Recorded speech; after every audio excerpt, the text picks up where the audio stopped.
যে খাদ্যবস্তুটিকে পুষ্টিকর বলে গ্রহণ করি তার পুষ্টি নিজেই পরীক্ষা করে খাই, না কোনো সিদ্ধান্ত অনুসরণ করি।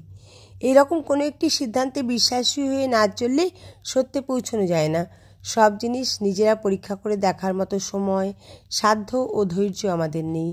শ্রীরামকৃষ্ণ জগতে এই সত্যটিকে প্রতিষ্ঠিত করবার জন্যেই যেন যুগের প্রয়োজনে আবির্ভূত হয়েছিলেন। যুগের প্রয়োজনে এক একজন যুগমানব আসেন, এসে সেই যুগের প্রয়োজন তার জীবনের ভেতর দিয়ে পূর্ণ করেন। শ্রীরামকৃষ্ণরূপে যুগমানব এসে যুগের প্রয়োজন যে উদার দৃষ্টি তা আমাদের সামনে দিয়ে গিয়েছেন। আরও একটি বিষয়, শ্রীরামকৃষ্ণ আমাদের কেবল যে একটি উদার ধর্মমত দিয়ে গেলেন তা নয়, আরেকটি কথাও তিনি বলেছেন, যে কথাটি হয়তো শাস্ত্রের দিক থেকে খুব নতুন হবে না, কিন্তু আমাদের কাছে নতুনত্বপূর্ণ।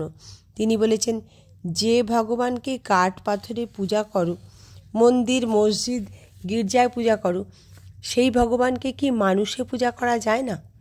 মানব জাতিকে এই বলে সতর্ক করেছেন যে জ্যান্ত মানুষ, যাতে চৈতন্যের এত স্পষ্ট প্রকাশ, সেখানে কি ঈশ্বরের পূজা হয় না?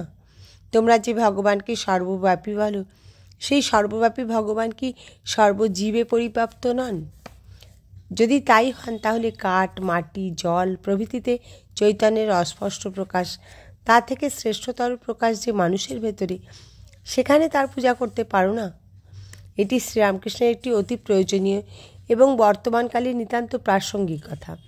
ব্যবহারিক জীবনে এটি প্রয়োগ করলে দুদিক দিয়ে লাভ। এক, বিগ্রহের অভাব হবে না, চারিদিকে বিগ্রহ। আর অপরদিকে এইরূপ বিগ্রহের যদি পূজা করতে শিখি, তাহলে জগৎটা কীরকম বদলে যায়। দুদিক দিয়ে সার্থকতা বুঝতে হবে।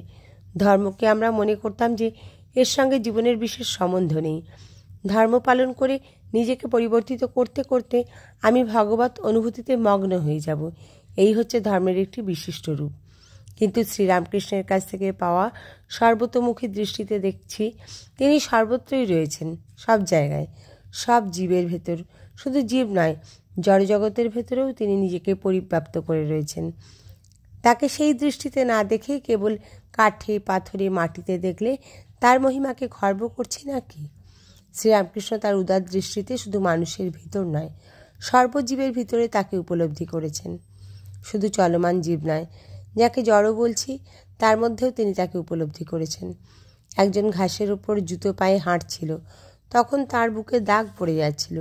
ঘাসের সঙ্গে এতই ঐক্যানুভূতি। এই জাতীয় ব্যাপার আর কোথাও দেখেছি কি? ইতিহাস প্রসিদ্ধ মহাপুরুষদের কারো ভেতর এইরকম একটি বিশ্বজনীন অনুভূতির পরিচয় পাওয়া যায় কি, যে বিশ্বের বেদনা তার অঙ্গে ছাপ রেখে যাচ্ছে? শ্রীরামকৃষ্ণকে বড় করার জন্যে নয়, বোঝার জন্য কথা ভাবছি। এই বৈশিষ্ট্যগুলি দেখে বলছি যে শ্রীরামকৃষ্ণ যুগধর্মের মূর্ত প্রতীক। শ্রীরামকৃষ্ণের ধর্ম বলছি না, তিনি ছিলেন ধর্মের স্বরূপ। তাহলে কি আমরা আরেকটি সম্প্রদায় গড়তে চাইছি? কখনোই না। তিনি সব রকম সাম্প্রদায়িকতার বিরোধী ছিলেন। তিনি বলেছেন যে গেড়ে ডোবায় দল বাঁধে। কাজেই স্বামীজি বললেন, সংকীর্ণতায় মৃত্যু, বিস্তারী জীবন। যত বিস্তৃত হব, তত নিজেকে প্রসারিত করব, ততই আমরা অমরত্বের দিকে এগিয়ে যাব। আর যত নিজেকে খর্ব করে ছোট সংকীর্ণ করব, ততই মৃত্যুর দিকে এগিয়ে যাব। উপনিষদ বলেছেন, যো বৈ ভূমা তৎ সুখং নাল্পে সুখমস্তি ভূমৈব সুখম। যা ব্যাপক, বিশ্বব্যাপী, যার কোনো সীমা নেই, তাই সুখ, আনন্দস্বরূপ। আর যা কিছু সংকীর্ণ, সীমিত, তাকেই বলে মৃত্যু। অল্পে সুখ নেই। যখন আমরা দেহকে আমি বলছি, যখন আমরা আমাদের আত্মীয় পরিজনকে আমার বলছি, যখন একটা গামছাকেও আমার, এমনকি আমার দোষটিকেও আমার বলছি, প্রকৃতপক্ষে তখন আমার মৃত্যু অনুসরণ করছি।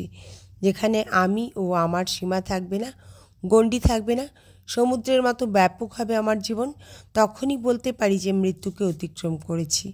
প্রাচীন বেদ উপনিষদের কথাকে আমাদের সামনে জীবন্ত রূপে প্রকাশিত করার জন্যে ব্যক্তিত্বের অভাব ছিল। এসব কথা পুঁথিতে নিবদ্ধ হয়ে পোকার খাদ্যবস্তু হয়ে পড়েছিল। আমরা দার্শনিকের কূট বিচারের মত্ত হয়ে পাণ্ডিত্যের প্রকাশ করেছি, সত্যকে জীবনে প্রয়োগ করতে শিখিনি। শ্রীরামকৃষ্ণ তার জীবনাচরণের মধ্যে দিয়ে বৈদিক ঋষিদের উপলব্ধ তত্ত্বকে জীবন্ত করে দেখিয়েছেন। মানুষের প্রতি তার কি অপরিসীম ভালোবাসা, কি দরদ! কাঠ, মাটির প্রতিমা পূজাকে তিনি নিষেধ করেননি, কিন্তু মানুষের পূজায় তিনি আমাদের আহ্বান করেছেন।